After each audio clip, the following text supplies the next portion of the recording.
Hi, ನಾನು Sandeep from tech in Kannada. ಎಲ್ರಿಗೂ ಇವತ್ತಿನ ಭಾನುವಾರದ ಟೆಕ್ ನ್ಯೂಸ್ಗೆ ಸ್ವಾಗತ ಸುಸ್ವಾಗತ. ಬನ್ನಿ ಡೈರೆಕ್ಟಾಗಿ ಇವತ್ತಿನ ಟೆಕ್ ನ್ಯೂಸನ್ನು ಶುರು ಮಾಡೋಣ. ಇವತ್ತಿನ ಮೊದಲ ಟೆಕ್ ನ್ಯೂಸ್ ಬಂದ್ಬಿಟ್ಟು ಫೈನಲಿ ಫ್ಲಿಪ್ಕಾರ್ಟ್ ಇಂದು ಬಿಗ್ ಬಿಲಿಯನ್ ಡೇ ಮತ್ತು ಅಮೆಝಾನ್ ಇಂದು ಗ್ರೇಟ್ ಇಂಡಿಯನ್ ಫೆಸ್ಟಿವಲ್ ಸೇಲಿಂದು ಡೇಟು ಅನೌನ್ಸ್ ಆಗಿಬಿಟ್ಟಿದೆ.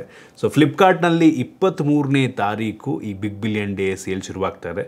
ಸೊ ನೀವೇನಾದ್ರು ಪ್ಲಸ್ ಮತ್ತು ಬ್ಲ್ಯಾಕ್ ಮೆಂಬರ್ ಆಗಿದ್ದರೆ 24 ಗಂಟೆ ಮುಂಚೆನೇ ನಿಮಗೆ ಸೇಲ್ ಶುರುವಾಗುತ್ತೆ. ಆಲ್ರೆಡಿ ಅವ್ರ ವೆಬ್ಸೈಟಲ್ಲಿ ಇದನ್ನು ರಿವೀಲ್ ಮಾಡಿದ್ದಾರೆ. ಇನ್ನು ಅಮೆಝಾನ್ದು ಸೇಲು 23ನೇ ತಾರೀಕು ಶುರುವಾಗ್ತಾ ಇದೆ, great Indian festival sale. Mostly ಇವ್ರದ್ದು ಕೂಡ ಪ್ರೈಮ್ ಮೆಂಬರ್ಸಿಗೆ 24 ಗಂಟೆ ಮುಂಚೆನೇ ಶುರುವಾಗುತ್ತೆ. ಸೊ ನೀವೇನಾದರೂ ಗ್ಯಾಜೆಟ್ಟು, ಸ್ಮಾರ್ಟ್ಫೋನು, ಲ್ಯಾಪ್ಟಾಪ್ ಏನಾದರೂ ಪರ್ಚೇಸ್ ಮಾಡಬೇಕು ಅಂತ ಯೋಚನೆ ಮಾಡ್ತಾಯಿದ್ರೆ ಈ ಟೈಮಲ್ಲಿ ತೊಗೊಂಡ್ರೆ ನಿಮಗೆ ಒಂದು ಒಳ್ಳೆಯ ಡಿಸ್ಕೌಂಟ್ ಸಿಗಬಹುದು. ಇನ್ನು ಮುಂದಿನ ಟೆಕ್ ನ್ಯೂಸ್ ಬಂದ್ಬಿಟ್ಟು ಸ್ಯಾಮ್ಸಂಗ್ ಅವರು ಈ ಬಿಗ್ ಬಿಲಿಯನ್ ಡೇ ಸೇಲ್ ಟೈಮಲ್ಲಿ ಸ್ಯಾಮ್ಸಂಗ್ ಗ್ಯಾಲಕ್ಸಿ S24 ಫೋನ್ ಮೇಲೆ ಬಿಗ್ಗೆಸ್ಟ್ ಡಿಸ್ಕೌಂಟನ್ನು ಕೊಡ್ತಾ ಇದ್ದಾರೆ. ನಾರ್ಮಲಿ ಈ ಸ್ಮಾರ್ಟ್ಫೋನ್ ಒಂದು 55,000 60,000 ರೇಂಜಲ್ಲಿ ಇರ್ತಿತ್ತು. ಈ ಸೇಲ್ ಟೈಮಲ್ಲಿ ಮೋಸ್ಟ್ಲಿ 39,999 ರೂಪಾಯಿಗೆ ಲಿಸ್ಟ್ ಆಗಬಹುದು. ಪ್ರೈಸ್ ರಿವೀಲ್ ಮಾಡಿಲ್ಲ. ₹3-9 ಅಂತ ಹಾಕಿದ್ದಾರೆ. ಮೋಸ್ಟ್ಲಿ 39,999ಕ್ಕೆ ಲಾಂಚ್ ಆಗ್ಬೋದು ಅಂತ ಕಾಣುತ್ತೆ. ಈ ಪ್ರೈಸ್ ರೇಂಜಿಗೆ Snapdragon 8 Gen 3 processor. So one of the best option ಆಗ್ಬೋದು ಸ್ಯಾಮ್ಸಂಗ್ ಬ್ರ್ಯಾಂಡಿಂಗಲ್ಲಿ. ಏನು 1.5-2 ವರ್ಷ ಹಳೆ ಫೋನ್ ಆಯಿತಾ, ನಾಟ್ ಬ್ಯಾಡ್ ಅಂತೀನಿ ಆಯಿತಾ. ವಿತ್ ಗ್ಯಾಲಕ್ಸಿ AI ಫೀಚರ್ ಜೊತೆಗೆಲ್ಲ ಬರುತ್ತೆ. ಒಳ್ಳೆ ಪ್ರೈಸ್ ನಂಗೆ ಅನ್ನಿಸ್ತಂಗೆ. ಇನ್ನು ಮುಂದಿನ ಟೆಕ್ ನ್ಯೂಸ್ ಬಂದ್ಬಿಟ್ಟು ನಮ್ಮ ಗೌರ್ನಮೆಂಟ್ನವರು GST 2.0ನ ತೊಗೊಂಬಂದಿದ್ದಾರೆ. ಸೊ ಕೆಲವೊಂದು ವಸ್ತುಗಳಿಗೆ GSTಯನ್ನು ಕಡಿಮೆ ಮಾಡಿದ್ದಾರೆ, ಕೆಲವೊಂದಕ್ಕೆ ಜಾಸ್ತಿ ಕೂಡ ಮಾಡಿದ್ದಾರೆ. ನಾವೆಲ್ಲರೂ ಕೂಡ ಅಂದ್ಕೊಂಡಿದ್ವು ಎಲೆಕ್ಟ್ರಾನಿಕ್ ವಸ್ತುಗಳಿಗೆ GSTಯನ್ನು ಕಡಿಮೆ ಮಾಡ್ತಾರೆ ಅಂತ. ಆ ರೀತಿ ಆಗಿಲ್ಲ. Smartphone, true wireless earbud, laptop, smart watch ಇವುಗಳ ಮೇಲೆ ಯಾವುದೇ GST ಚೇಂಜಸ್ ಇಲ್ಲ. ಮುಂಚೆನೂ 18% ಇತ್ತು, ಈಗಲೂ ಕೂಡ ಅದೇ 18% ಇರುತ್ತೆ. ಬಟ್ ಒಂದು ಸಣ್ಣ ಬದಲಾವಣೆ ಏನಪ್ಪ ಅಂತ ಅಂದರೆ ಟಿ ವಿಗಳ ಮೇಲೆ ಮುಂಚೆ 32 ಇಂಚ್ಗಿಂತ ಸಣ್ಣ ಸೈಜ್ನ ಟಿ ವಿಗಳಿಗೆ 18%, 32 ಇಂಚ್ಗಿಂತ 1 ಸೆಂಟಿಮೀಟ್ರ್ ಜಾಸ್ತಿ ಇದ್ದರೂ ಕೂಡ 28% ಹಾಕೋರು. ಇದೀಗ ದೊಡ್ಡ ಟಿ ವಿಗಳಿಗೂ ಸಹ GSTಯನ್ನು ಕಡಿಮೆ ಮಾಡಿ 18%ಗೆ ಇಟ್ಟಿದ್ದಾರೆ. ಅದೇನು ತುಂಬ ದೊಡ್ಡ ಬದಲಾವಣೆ ಅಂತ ಅನಿಸಲ್ಲ.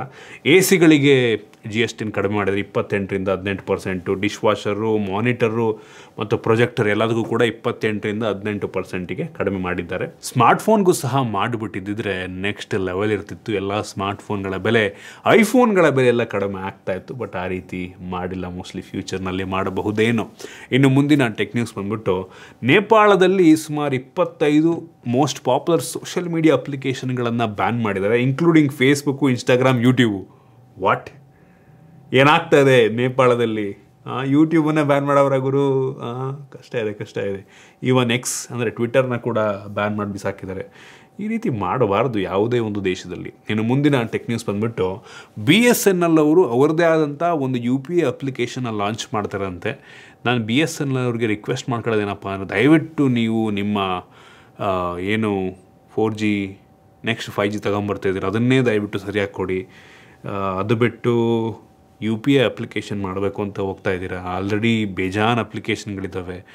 ಅದನ್ನೆಲ್ಲ ಬೀಟ್ ಮಾಡಿ ನೀವು ನಂಬರ್ 1 ಆಗಬೇಕು ಅಂತ ಅಂದರೆ ತುಂಬ ಕಷ್ಟ ಇದೆ. ಅವರಿಗಾದರೆ ಬೇಜಾನ್ ಪ್ರೈವೇಟ್ ಫಂಡಿಂಗ್ ಬರುತ್ತೆ.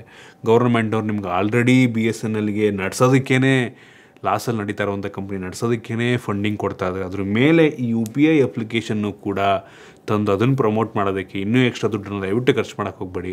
ಇರೋದನ್ನು ಚೆನ್ನಾಗಿ ನಡೆಸ್ಕೊಂಡು ಹೋಗಿ. ಆಮೇಲೆ ಅದ್ರಲ್ಲಿ ಪ್ರಾಫಿಟ್ ಬಂತು ಅಂದರೆ ಅದನ್ನು ರೀಇನ್ವೆಸ್ಟ್ ಮಾಡಿ. ಸೊ ಇವೆಲ್ಲ ಬೇಕಾಗಿಲ್ಲ ನನಗೆ ಅನ್ನಿಸ್ತಂಗೆ. ಇನ್ನು ಮುಂದಿನ ಟೆಕ್ ನ್ಯೂಸ್ ಬಂದ್ಬಿಟ್ಟು ರೀಸೆಂಟಾಗಿ ಬಂದಿರೋ ಒಂದು ಸರ್ವೆ ಪ್ರಕಾರ Apple users 70% of the Apple users iPhone 17ಗೆ ಸ್ವಿಚ್ ಮಾಡಬೇಕು ಅಂತ ಅಂದ್ಕೊಂಡಿದ್ದಾರಂತೆ ಸರ್ವೆ ಪ್ರಕಾರ. ಸೊ ಪ್ರೀವಿಯಸ್ಲಿ ಯೂಸ್ ಮಾಡ್ತಿರುವಂತೆಲ್ಲ ಫೋನ್ ಓನರ್ಸು iPhone 11, 12, 13 ಯಾವ್ದಾದ್ರು ಯೂಸ್ ಮಾಡ್ತಿರ್ಬೋದು. ಒಟ್ಟಲ್ಲಿ 70% ಜನ ಈ iPhone 17 ಸ್ವಿಚ್ ಆಗ್ತಾರಂತೆ. ಮೋಸ್ಟ್ಲಿ iPhone 17 ಅತಿ ಹೆಚ್ಚು ಸೇಲ್ಸನ್ನು ಮಾಡಬಹುದೇನೋ. ಇನ್ನು ಮುಂದಿನ ಟೆಕ್ ನ್ಯೂಸ್ ಬಂದ್ಬಿಟ್ಟು ಆಪಲ್ನವರು ಸುಮಾರು 15 ವರ್ಷ ಆದ ನಂತರ ಇದೀಗ ಫೈನಲಿ ಐಪ್ಯಾಡಿಗೆ ಇನ್ಸ್ಟಾಗ್ರಾಮ್ ಅಪ್ಲಿಕೇಶನ್ ತೊಗೊಂಬಂದಿದ್ದಾರೆ. ಇಷ್ಟು ದಿನ ಏನು ಇತ್ತು ಅಪ್ಲಿಕೇಶನ್, ಬಟ್ ಅದಕ್ಕೆ ಆಪ್ಟಿಮೈಸ್ ಆಗಿರಲಿಲ್ಲ ಆಯಿತಾ. ಸೊ ಏನು ಫೋನಿಗೆ ಅಪ್ಲಿಕೇಶನ್ ಇತ್ತು ಅದನ್ನೇ ಇನ್ಸ್ಟಾಲ್ ಮಾಡ್ಕೊಬೋದಾಗಿತ್ತು, ಬಟ್ ಆಪ್ಟಿಮೈಸ್ ಆಗಿರ್ತಿರ್ಲಿಲ್ಲ. ಸೊ ಇದೀಗ ಐಪ್ಯಾಡ್ಗೆ ಅಂತಲೇ ಆಪ್ಟಿಮೈಸ್ ಮಾಡಿ ಇನ್ಸ್ಟಾಗ್ರಾಮ್ ಅವರು ಅಪ್ಲಿಕೇಶನ್ನ ಲಾಂಚ್ ಮಾಡಿದ್ದಾರೆ, ಒಂದು ಒಳ್ಳೆಯ ವಿಷಯ. ಇನ್ನು ಮುಂದಿನ ಟೆಕ್ ನ್ಯೂಸ್ ಬಂದ್ಬಿಟ್ಟು, ಸೊ ಟೆಸ್ಲಾದವ್ರು ನಮ್ಮ ದೇಶದಲ್ಲಿ ಆಲ್ರೆಡಿ 600 ಕಾರುಗಳನ್ನು ಆರ್ಡ್ರ್ ತೊಗೊಂಡಿದ್ದಾರೆ. 600 ಕಾರುಗಳನ್ನು ಬುಕ್ ಮಾಡಿದ್ದಾರೆ ಅಂತ ನಮ್ಮ ಭಾರತೀಯರು. ನಮ್ಮ ಬಡ ದೇಶದಲ್ಲಿ 600 ಕಾರುಗಳು ಬುಕ್ ಆಗಿದೆ. ಕ್ರೇಜಿ ಗುರು, 600 ಟೆಸ್ಲಾ ಕಾರ್ಗಳು. ಮೋಸ್ಟ್ ನಮ್ಮ ಬೆಂಗಳೂರಿಗೆ ಒಂದು 50 ಬರ್ಬೋದೇನೋ, ಮುಂಬೈಗೆ ಒಂದು 100 ಹೋಗುತ್ತೆ, ಡೆಲ್ಲಿಗೆ ಒಂದು ಸ್ವಲ್ಪ ಹಂಗೆ. ಇನ್ನು ಮುಂದಿನ ಟೆಕ್ ನ್ಯೂಸ್ ಬಂದ್ಬಿಟ್ಟು, ವಾಟ್ಸಪ್ನವರು ಏನು ನೆಕ್ಸ್ಟ್ ಐಫೋನ್ 17 ಬಂದಾಗ ಟ್ರಾನ್ಸ್ಪರೆಂಟ್ ಲಿಕ್ವಿಡ್ ಗ್ಲಾಸ್ ಡಿಸೈನ್ ಇರುತ್ತಲ್ವ, ಅದಕ್ಕೆ ಒಂದು ಹೊಸ ರೀತಿಯ ವಾಟ್ಸಪ್ಪನ್ನು, ಹೊಸ UI ಇರುವಂಥ ವಾಟ್ಸಪ್ಪನ್ನು ಲಾಂಚ್ ಮಾಡ್ತಿದ್ದಾರೆ ಆಯಿತಾ. ಸೊ ಅದು ಕೂಡ ಟ್ರಾನ್ಸ್ಪರೆಂಟ್ ಡಿಸೈನ್ ಜೊತೆಗೆ ಬರುತ್ತಂತೆ. ಸೊ ಅದು ಮೋಸ್ಟ್ಲಿ ಐಫೋನ್ಗಳಲ್ಲಿ ಮಾತ್ರ ಕೆಲಸ ಮಾಡುತ್ತೆ, ಆ್ಯಂಡ್ರಾಯ್ಡಲ್ಲಿ ಮಾಡಲ್ಲ. ಇನ್ ಕೇಸ್ ನೆಕ್ಸ್ಟ್ ಆ್ಯಂಡ್ರಾಯ್ಡ್ ಅವರು ಕೂಡ ಆ ರೀತಿ ಟ್ರಾನ್ಸ್ಪರೆಂಟ್ ಡಿಸೈನ್ ತಂದರು. ಆಲ್ರೆಡಿ ಯಾವುದೋ ಕಾಲದಿಂದನೇ ಇದೆ ನಮ್ಮ ಆ್ಯಂಡ್ರಾಯ್ಡಲ್ಲಿ, ಬಟ್ ಸ್ಟಿಲ್.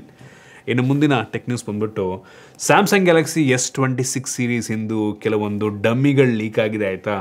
ಸೊ ಈ ಒಂದು ಲೀಕ್ಸ್ಗಳ ಪ್ರಕಾರ ನೆಕ್ಸ್ಟ್ ಲಾಂಚ್ ಆಗುವಂಥ ಸ್ಯಾಮ್ಸಂಗ್ ಗ್ಯಾಲಕ್ಸಿ S26 ಸೀರೀಸ್ನಲ್ಲಿ ಮ್ಯಾಕ್ಸೇಫ್ ರೀತಿ ಒಂದೇನೋ ಡಿಸೈನ್ ಕಾಣ್ತಾ ಇದೆ. ಮೋಸ್ಟ್ಲಿ ಮ್ಯಾಕ್ಸೇಫ್ ಇರುತ್ತೆ ಅಂತ ಕಾಣುತ್ತೆ. ಸೊ ನೆಕ್ಸ್ಟ್ ನಾವು ಮ್ಯಾಕ್ಸೇಫ್ ಆಕ್ಸೆಸರೀಸನ್ನು ನಾವು ಸ್ಯಾಮ್ಸಂಗ್ ಡಿವೈಸಲ್ಲಿ ಯೂಸ್ ಮಾಡ್ಬೋದು. ನಾನು ಹೇಳಿದ್ದೆ ಮುಂಚೆನೇ, ಆಪಲ್ನವ್ರು ಒಂದು ಏನಾರು ಮಾಡಿದ್ರೆ ಅದು ಟ್ರೆಂಡ್ ಕ್ರಿಯೇಟ್ ಆಗುತ್ತೆ ಅಂತ ಎಲ್ಲರೂ ಅದನ್ನೇ ಕಾಪಿ ಮಾಡ್ತಾರೆ. ಆಪಲ್ನವ್ರು ಯಾವುದೋ ಕಾಲದಲ್ಲಿ ಮಾಡಿದ್ರು, ಈಗ ನೋಡಿ ಮೊನ್ನೆ ಪಿಕ್ಸೆಲ್ ಅವರು ಕೂಡ ಇದನ್ನೇ ಕಾಪಿ ಮಾಡಿದ್ರು. ಇವನ್ ಸ್ಯಾಮ್ಸಂಗಿನ ನೆಕ್ಸ್ಟ್ ಫೋನು ಕೂಡ ಇದೇ ರೀತಿ ಮ್ಯಾಕ್ಸೇಫ್ನ ಜೊತೆಗೆ ಬರುತ್ತೆ ಅಂತ ಕಾಣ್ತಾ ಇದೆ. ಇನ್ನು ಮುಂದಿನ ಟೆಕ್ ನ್ಯೂಸ್ ಬಂದ್ಬಿಟ್ಟು, ನಥಿಂಗ್ ಅವರು ನಮ್ಮ ದೇಶದಲ್ಲಿ ಮೊಟ್ಟ ಮೊದಲ ಒಂದು ಫ್ಲ್ಯಾಗ್ಶಿಪ್ ಸ್ಟೋರನ್ನು ಓಪನ್ ಮಾಡ್ತಾರಂತೆ. ಮೋಸ್ಟ್ಲಿ ಬೆಂಗಳೂರಿನಲ್ಲೇ ಮಾಡ್ಬೋದು ಅಂತ ಅನ್ಕೋತಾ ಇದ್ದೀನಿ, ಐ ಹೋಪ್ ಮಾಡ್ತಾರೆ ಅಂತ. ಸೊ ಒಳ್ಳೆಯ ವಿಷಯ. ಏನಕ್ಕೆ ಅಂದರೆ ನಥಿಂಗ್ ಅವ್ರದ್ದು ನಮ್ಮ ಕರ್ನಾಟಕದಲ್ಲಿ ಸೇಲ್ಸ್ ಏನೋ ತುಂಬ ಜಾಸ್ತಿ ಇದೆಯಂತೆ, ಸೌತಲ್ಲಿ ತುಂಬ ಜಾಸ್ತಿ ಇದೆಯಂತೆ. ಒಳ್ಳೆಯ ವಿಷಯ. ಸೊ ನೋಡೋಣ, ಒಂದು ಫ್ಲ್ಯಾಗ್ಶಿಪ್ ಸ್ಟೋರ್ ಎಲ್ಲ ಓಪನ್ ಆಗುತ್ತೆ ಅಂತ. ಇನ್ನು ಮುಂದಿನ ಮತ್ತು ಕೊನೆಯ ಟೆಕ್ ನ್ಯೂಸ್ ಬಂದ್ಬಿಟ್ಟು, OnePlus ಅವ್ರು ಏನು OnePlus 15ನ ನೆಕ್ಸ್ಟ್ ಲಾಂಚ್ ಮಾಡ್ತಾರೆ ಇನ್ನು ಕೆಲವು ದಿನಗಳಲ್ಲಿ. ಸೊ ಈ ಫೋನಲ್ಲಿ ಯಾವುದೇ ಆಸೆಲ್ಬ್ಲೇಡ್ ಕೊಲಾಬ್ರೇಷನ್ ಇರಲ್ವಂತೆ. ಪ್ರೀವಿಯಸ್ಲಿ ಏನು OnePlus 13, 14 ಲಾಂಚ್ ಆಗಿತ್ತು, ಅದರಲ್ಲಿ ಆಸೆಲ್ಬ್ಲೇಡ್ ಅವ್ರ ಜೊತೆ ಕೊಲಾಬ್ರೇಟ್ ಆಗಿ ಫೋನ್ನ ಬಿಲ್ಡ್ ಮಾಡಿದರು. ಆಸೆಲ್ಬ್ಲೇಡ್ ಕ್ಯಾಮ್ರಾ ಇತ್ತು. ಈ ವರ್ಷ ಯಾವುದೇ ಆಸೆಲ್ಬ್ಲೇಡ್ ಕ್ಯಾಮ್ರಾ ಇರಲ್ವಂತೆ. ಅದು ಬಿಟ್ಟು ಬೇರೆಯವ್ರ ಜೊತೆ ಕೊಲಾಬ್ರೇಟ್ ಮಾಡ್ತಾರೆ ಅನ್ನೋ ಗೊತ್ತಿಲ್ಲ. ಒಟ್ಟಿನಲ್ಲಿ ವಿತೌಟ್ ಆಸೆಲ್ಬ್ಲೇಡ್ ಕೊಲಾಬ್ರೇಷನ್ ಈ ಸಲ ಫೋನ್ ಲಾಂಚ್ ಆಗುತ್ತೆ. ಸೊ ಇಷ್ಟು ಇವತ್ತಿನ ಟೆಕ್ ನ್ಯೂಸ್. ಐ ಹೋಪ್ ನಿಮಗೆ ಇವತ್ತಿನ ಟೆಕ್ ನ್ಯೂಸಲ್ಲಿ ಕೆಲವೊಂದು ಹೊಸ ವಿಷಯ ತಿಳೋಕ್ಕೆ ಸಿಕ್ಕಿದೆ ಅಂತ ಅನ್ಕೋತೀನಿ. ಇಷ್ಟ ಆಗಿದ್ರೆ ಲೈಕ್ ಮಾಡಿ, ಶೇರ್ ಮಾಡಿ. ಇದೇ ರೀತಿ ನಮ್ಮ ಬೇರೆ ಬೇರೆ ವೀಡಿಯೋಗಳಿಗೆ ನಮ್ಮ tech in Kannada YouTube channel subscribe ಮಾಡ್ಕೊಂಡಿಲ್ಲ ಅಂದರೆ ಈಗಲೇ ಸಬ್ಸ್ಕ್ರೈಬ್ ಮಾಡ್ಕೊಳ್ಳಿ ಮತ್ತು ಬೆಲ್ ಐಕನ್ ಕೂಡ ಕ್ಲಿಕ್ ಮಾಡ್ಬೋದು. ಸಿಗೋಣ ಮತ್ತೆ ಮುಂದಿನ ವೀಡಿಯೋದಲ್ಲಿ.